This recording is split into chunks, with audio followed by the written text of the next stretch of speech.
another thing we got going on, man. The podcast bros, man.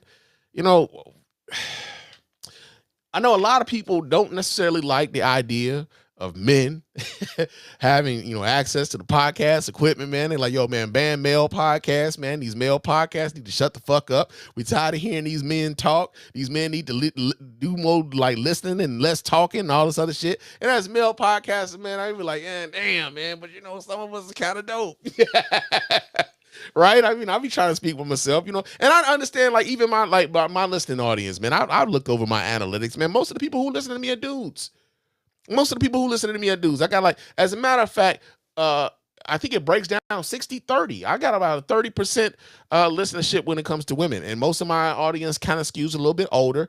People from 25 to like 60 are the ones that's listening to your boy. The young folks ain't really fucking with your mans like that. And that's cool. You know what I'm saying? That's cool. Because I'm talking about some shit that maybe they ain't concerned about right now. And that's fine.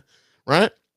But the podcast bros I'm talking about are the white podcast bros, like the mega podcasters, the Theo Vaughns of the world, the Andrew Schultzes of the world, the Joe Rogans of the world, the Aiden Rosses of the world. These motherfuckers who helped normalize Donald Trump are now suddenly trying to come back to the world and say, hey, about that Donald Trump thing, I really didn't know what we were getting into. And the rest of the world is looking at these niggas like this. Take a big step back and literally fuck your own face. That's what they're saying to him. So, nah, man, I'm gonna pull up a couple different instances of some of these guys of trying to like kind of take a step back from that. But before I do that, we do have an article. I want to say this is from Rolling Stone. And it says the Manosphere influencers. No, I do not want to allow ads. Thank you. Manosphere influencers who boosted Trump are now cooling on him. Creators like Theo Vaughn and Aiden Ross are starting to distance themselves from the president they helped propel to the White House.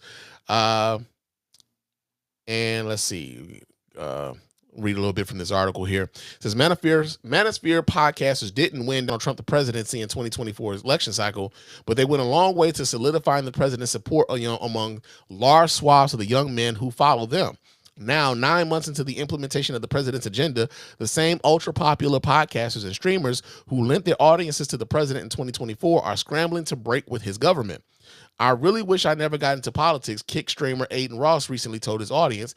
I just don't think I'll ever care enough again for another politician. Now, we do have video of Aiden Ross saying this. So I'm gonna go ahead and pull the video up so you guys can watch him with this bullshit. But let me do this here. Let me go ahead and share my screen again so you guys can see.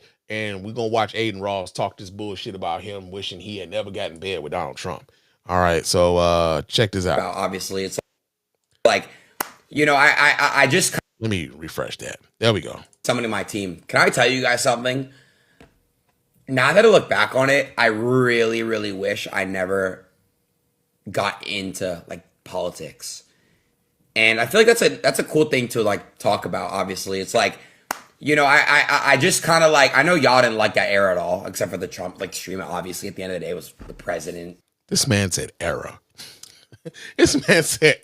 Bro, it was just last year. It's not a fucking era. Like, that's another thing, too. Like, I don't know, man. Maybe it's a product of when we grow up or something like that. And maybe it's just like the way in which social media is kind of like, formed our brains to some degree. But, like, have you ever noticed how grandiose a lot of young folks talk about just things, right? Like things like this motherfucker said era. It was a couple months during the summer last year. He said era. Or like how they talk about your aura. Like he's got this aura about him. Like, come on, or Riz, like can't even say charisma no more. Is Riz. Like this grandiose sort of main character thing that a lot of young folks have on social media. And I notice, like, especially if you're a young person and you have access to all these millions and thousands of people. Yeah, you think in grandiose terms, but like just the idea that you would call a couple months from last year an era, something about that just made me chuckle, man. I don't know why. But Now that I look back at it, it's like, damn, like so many people just tie me to it. And now it's just like, fuck, like no matter what, they don't even get to know who I am. Because they don't like even want to. Oh, he did this shit with Trump. You know what I'm saying? Like, and I really, really understand other people's side. And as I'm getting older, I'm just like seeing like, I just don't think I'll ever care enough again for any other politician ever in the future. Just because. Okay, here's the other part, right? So he's talking about, now when people see him, they associate him with his, with his promotion of Donald Trump, and he doesn't like that. Now that like folks aren't getting to know him, it's like, hey man, I think this is a lesson for him to learn that you can't be siding up with someone who openly violates people's rights and openly talks about demonizing his opposition in a way that dehumanizes them, and also seeks to disrupt not only just like our American way of life, but also just to really just conform the United States government around his personal whims, right? For those of us old enough to know a little bit and who read enough, like, yo, like this motherfucker, like he's checking all the boxes of a motherfucker wannabe dictator. And ironically enough, many of the things that he's doing right now, he said he wanted to do when he was running. And many of y'all was like, oh, nah, you guys are taking him way too seriously, man. Sometimes he's just talking, man. He's just trolling. No, he's not. No, he's not. He was never trolling. They were passing out mass deportation signs at Trump rallies last year. And now we got ICE showing up in places where, like, they're not looking for the criminals. They're just looking for brown folk. They showing up while parents are picking up their kids from school and yanking their asses up out of their cars while they picking up their kids from school. They showing up at the Home Depot fucking with the day workers. They told y'all they was going after the worst of the worst. Nah, they was going after the brown folks. And I already told y'all, for anybody who's listened to me long enough to know, I already told y'all this is about them trying to come back off of the idea of America becoming a majority minority nation. Getting the brown folks out will reverse that. They're trying to reverse that. But also, when Donald Trump was trying to suspend the 14th Amendment to the Constitution and get rid of birthright citizenship, that doesn't just involve brown people. That involves our black asses too, because that 14th Amendment is what gave our black asses citizenship here in America. We weren't citizens until the 14th Amendment to the Constitution. So, like this idea of this young guy, now he's associated with Trump. People associate him with Trump, and he's not knocking the negative feedback. Now he wants to pull back. But you are a part of this. History is not going to remember you kindly about that. I say, you know what? I take that back. If we win, history is written by the victor. If we win, history will not be kind to you. If we lose, he's a fucking hero. He's a fucking hero. Let's see. Let me go back to this article though, from Rolling Stone. He says Ross has been repeatedly banned from streaming platforms over his use of hateful slurs. He interviewed Trump in August. Okay, hold on, damn it. Let me take that down. He interviewed Trump in August of 2024 at the president's Mar-a-Lago residence in Palm Beach. The streamer encouraged his viewers to vote for the candidate and even gifted Trump a custom Tesla Cybertruck and a Rolex watch. This motherfucker gave him a Tesla and a Rolex? And now he's upset that people are upset with him for being a... Come the fuck on, man. Niggas. Because that's some nigga shit. That's some ignorant nigga shit. But also... supposed to feel sorry for that bitch. I don't. It said the two bashed members of the traditional press who had grilled Trump's campaign promises and public statements in past interviews and gushed over each other. Trump's interview with Ross was perhaps the most overtly sycophantic of the interactions the president had with bro-oriented content creators over the course of the campaign. But it was no anomaly. Now figures like Joe Rogan, Andrew Schultz, and Theo Vaughn who all provided friendly, non-confrontational spaces for the president's campaign agenda, are like Ross retreating from the MAGA movement. Comedian Vaughn, host of the This Past Weekend podcast, interviewed Trump the same month as Ross. Trump asked Vaughn about his cocaine use. That's dirty, and that's down and dirty, isn't it? Vaughn asked Trump what he liked the most about each of his sons. Vaughn would later attend Trump's inauguration. You can forgive the Trump administration for believing they were on friendly terms when the Department of Homeland Security used a clip of Vaughn saying in his telling as an out of context joke. Heard you got deported, dude. Bye, in a social media video. Vaughn was not happy. Okay, so let's talk. Let's pull up the video of Theo Vaughn being upset with the Trump administration for using him in some of their rhetoric. Let me see. Do I have the video? Yeah, I got the video. Check this out. Give me a second here while I pull this up so you guys can watch right along with your man Spann. Here we go. Here's Theo Vaughn being upset with the Trump administration about them using him in that video about deportation. Check this out, y'all. Other immigrated here from Nicaragua, right? Like one of my prized possessions is I have his immigration papers when he came here. And I have him in a frame, and him and his siblings when they came here.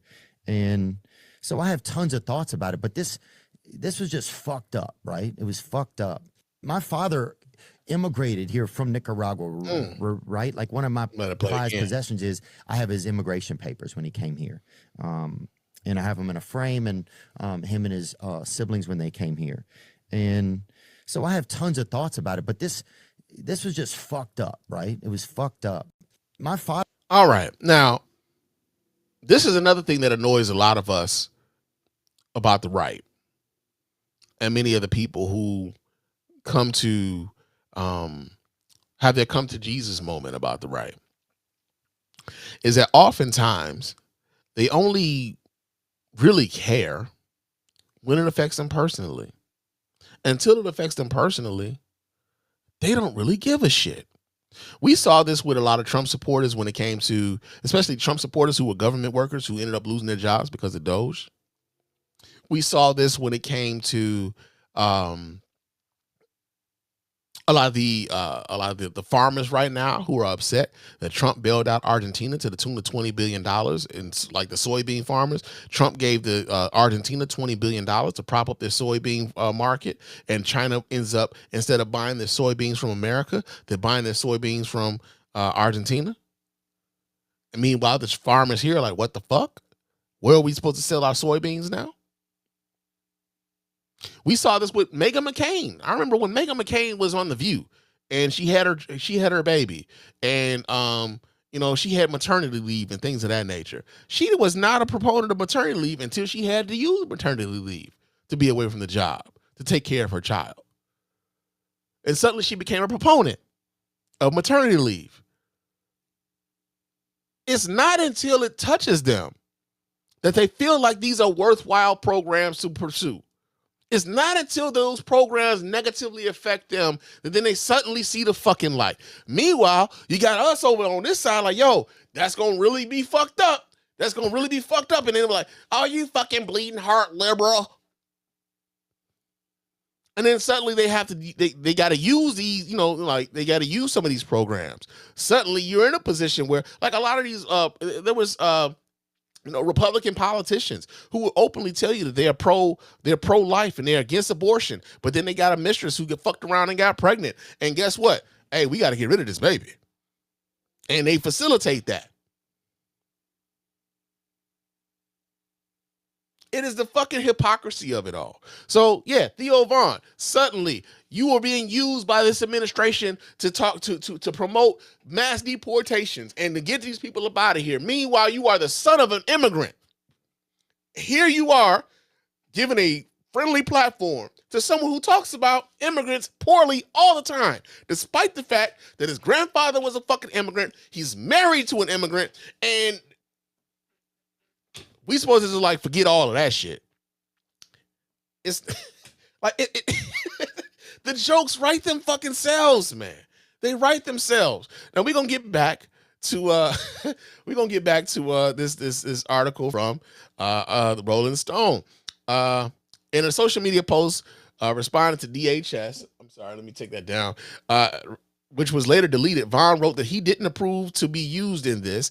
I know you may address, I know you know my address, so send a check, and please take this down, and please keep me out of your banger deportation videos.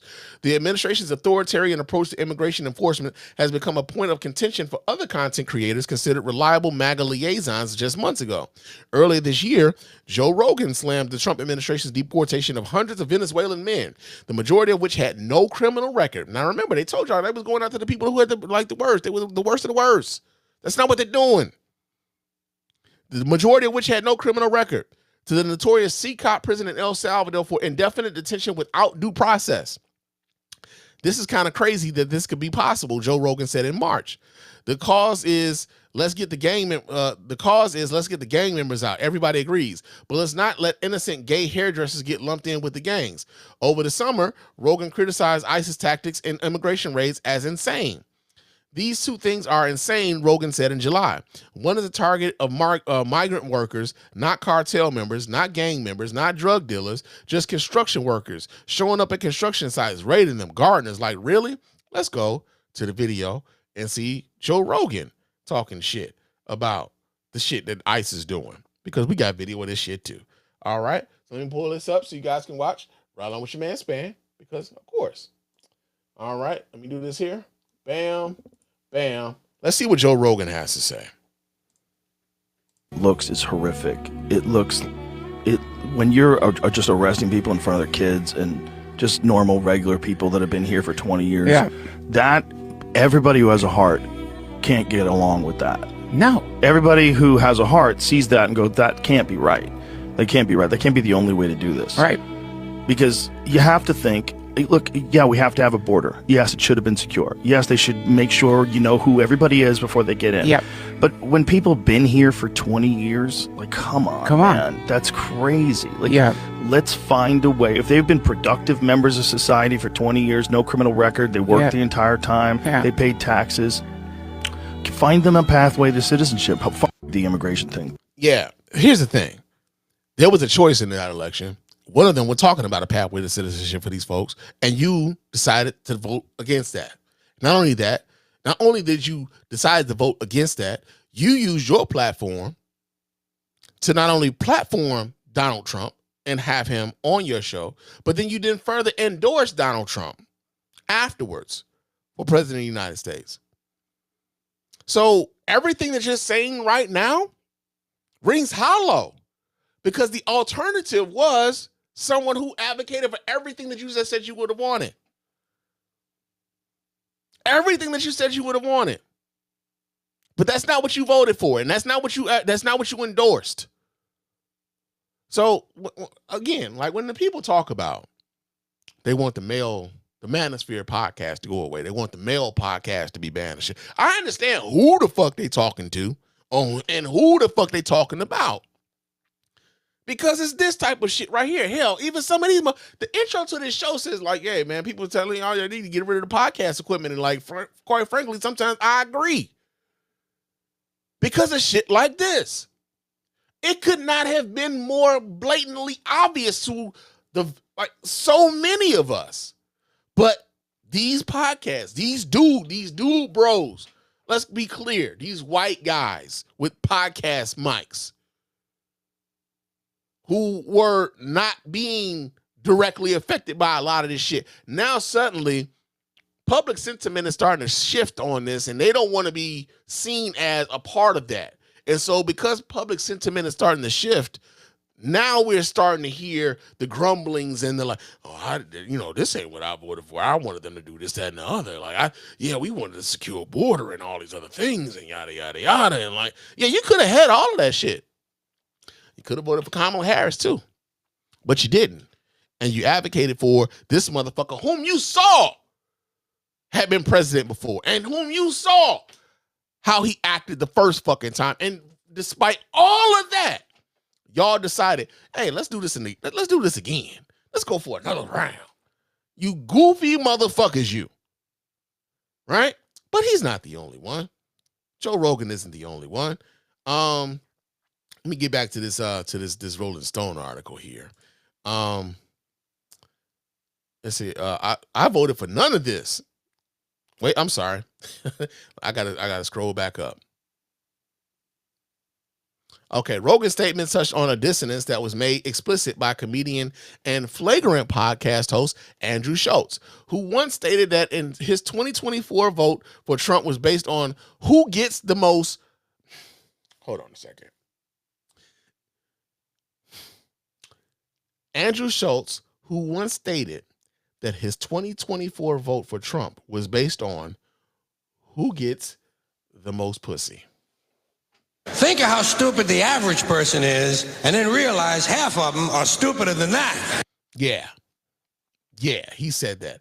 I voted for none of this, Schultz declared in July. He's doing the exact opposite of everything I voted for. So let's go ahead, pull up the video of Schultz proclaiming that this isn't what he voted for. Let me go ahead and pull this up. We get this one from Fox News. Fox News had a whole segment about this shit.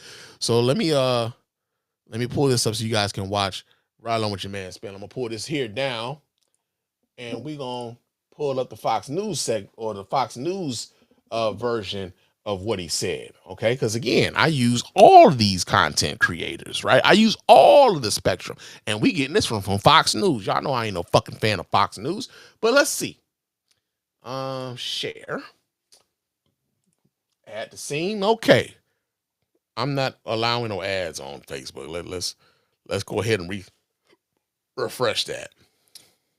No, man. All right, fuck it. I'll do it this one time. Only because I want to watch to that video. point. Like there'll be people that like they'll DM me and be like, you see what your boy's doing? You voted for this. I'm like, I voted for none of this. Wait a second. Allow ads. Where is my ad blocker? Oh, there it is. Okay. All right. Let's refresh. So it's not like I plan on being on the site a lot anyway. So there we go. But check this out, y'all. Oh, fuck. They got ads in the video. Ain't this a bitch?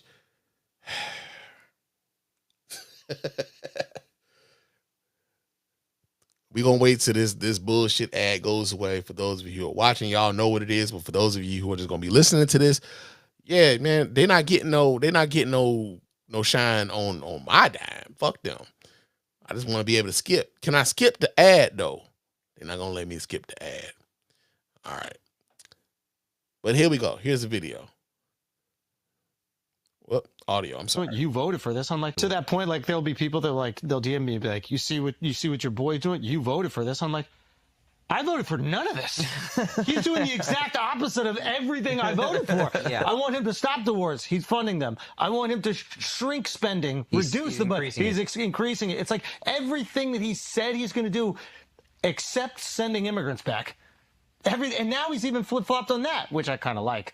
But he's like, oh, well, we kind of need the people working in restaurants, and we need our... That's bullshit.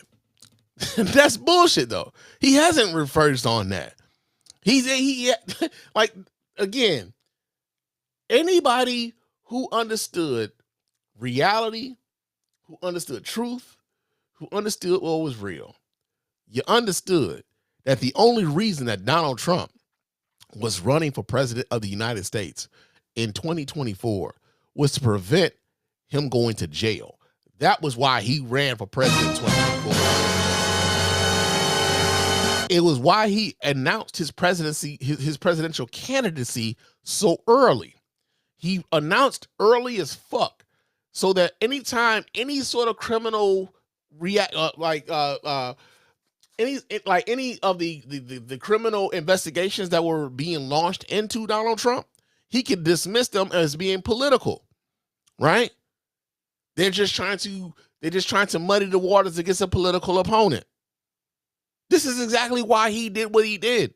He ran early as fuck. He was the first fucking presidential nominee of 2024. Why? Because he knew he was a criminal, and he was going to be indicted, and he was going to be tried, and he was going to be convicted. He was already convicted before he became president again. He got convicted on falsifying documents, but he was also going to be convicted on withholding classified information that he shouldn't have had. he was also going to be convicted because it was on fucking tape of him trying to get the Secretary of State in Georgia to overturn the results of the last election, not to mention the January 6th shit. The reason why he became a candidate so early was so that he could dismiss every criminal investigation into him as a purely political witch hunt. And for the dummies amongst us, for the MAGA amongst us, that shit worked. For those of us who are a little bit smarter, who saw the fucking play from a long ways away, we're looking at this shit like, man, I hope the system don't let him do this shit. And unfortunately, the system failed us all and allowed this motherfucker to get away with it. Too many people fell for the shit. Unfortunately for us, a lot of these white male podcasters fell for this shit. Hook, line, and sinker. They suddenly forgot everything that happened during his first presidency. They suddenly forgot COVID. They suddenly forgot Colin Kaepernick. They suddenly forgot Black Lives Matter. Like, and everything that happened with that. And now, as a matter of fact, they usually, when it comes to the Black Lives Matter, what they try to do now is they try to use a false equivalence. Black people taken to the streets because a young black person being gunned down by either police authorities or white people who just thought that they had police authorities. They use that and say, well, shit, because Black Lives Matter did this, well, we can run up on the fucking Capitol. Nigga, what? Like, nigga, what? Suddenly, white people forgot that they were supposed to be pro-law enforcement. They was out there whooping police ass that day. They out here taking the flag and attacking the cops. They out here tasing cops on the back of the neck. They forgot they were supposed to be Blue Lives Matter. They forgot all of that shit. Right? So, yeah, man, like, I know a lot of these white MAGA podcasters would like to distance themselves from the shit that they put us in the middle of, but unfortunately, nah, you got to eat that. And if we win, you will not be recognized fondly in the annals of history. But if Donald Trump is successful in turning the United States of America into a dictatorship, then maybe y'all asses will be rewarded. So while y'all out here trying to disassociate yourselves from him, I mean, hell, it might be in y'all better interest to just like kind of lean into y'all shit because y'all see how he goes after his enemies, right? So we got that going on. We got a comment here down in the chat. Adam is in the comments and he says these shithead influencers like Rogan and Theo and Ross are like the Wind Sox though. Can't trust them. They flip on you in a millisecond. Hey, honestly, man, like the fact that any of them were taken seriously, I think is an indictment on first things first. I think it's an indictment on, mainstream media for one, and a lot of our news sources. The fact that people are no longer trusting their mainstream news sources and they're going to places like this to get their political information. I think that's, problematic, to say the least. I mean, and on top of that, because of the ways in which our consumption has changed, a lot of folks aren't going to CBS and like CBS, NBC, ABC, and even like if you want to include Fox, a lot of folks just aren't getting their news from these guys. They're getting their news from outlets like TikTok and outlets like Facebook and outlets like Threads and outlets like Twitter. Like people are getting their news and they're consuming it in different ways. You just gotta kind of have to wonder like how vigilant is the sourcing, how vigilant is the reporting, and because we're being fed by algorithms so much, how much of it is just like we just being fed more and more what we believe in, and that's it. And people just like they just go with that, right? Like, we're losing a time where we're losing what it was like when we were growing up, right? I remember growing up as a kid and watching the CBS Evening News or the NBC Evening News, or going to bed at night in the 10 o'clock news and the 11 o'clock news, and reading the Detroit Free Press and news right on Sundays and shit. Like, I grew up doing that type of thing. Like, my daughter doesn't know what it is to, like, in the morning grab a newspaper and just read that bitch. She doesn't do that. And I'm sure a lot of her peers don't either. When it comes to the news, I think a lot of times these kids are checked out. Not all of them, but a lot of them are checked out. But not just the kids. Some of us, too, are checked out. I can't tell you how many people that I know in our age range who are just like, I don't watch the news anymore because it's sad. It doesn't do anything but make me upset and this, that, and other. And I just hope that they're being informed by reputable places now. When I hear people say that shit, I just hope that they're being informed by reputable places. But when I hear people say that they don't watch the news, I'm like, man, well, how the fuck do you know what's going on? Because again, an uninformed populace is a malleable populace, and they're willing to go any way you can mold them into how you want them to go. It is the informed people that are the problem. We are the problem. So yeah, man, got that going on. Let's see.